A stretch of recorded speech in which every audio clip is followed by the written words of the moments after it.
استاد وقتی که همین قربانی میکنیم یا اون ذبح میکنیم، چه مرغ باشد، گوسفند باشد، گاو باشد، در جای ما میگفتن که همین کورچه دمش کیمچ خیلی دمش یک گردش داشته باشه، خیلی یک گپ بوده وقتای پیشتر.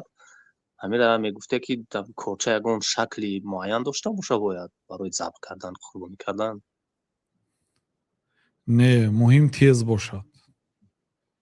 پیامبر مثلا صلی هم الله علیه و کورچه سلم ناخن کتی نکشتم، ناخن کتی نکشتم گفتن. یعنی اکو ناخنای ما کتی نمیشد، ممکن ناخنای بعضی آدم کتی ممکن شود هم ده.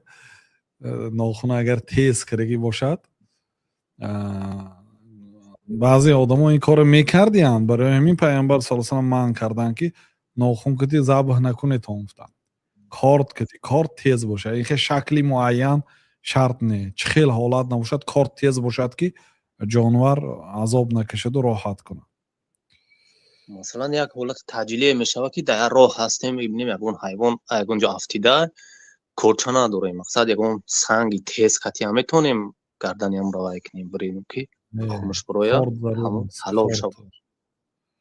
مقصد فقط یک کارت چیزی باشد. تیزی باشد که اگر خیلی سنگ باشد و نکین تیز باشد، خیلی حالت های اضطراری به هر حال شریعت به نظر میگیرد.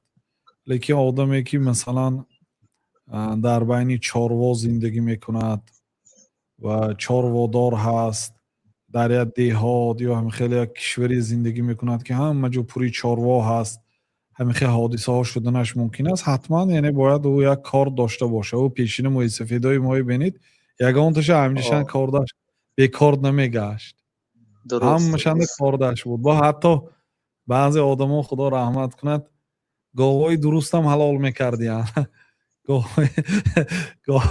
گاوای درست و گوسفندای دوب درست حلال میکردین، صاحبش میگفتن که اینو من حلال کردم حقم تی.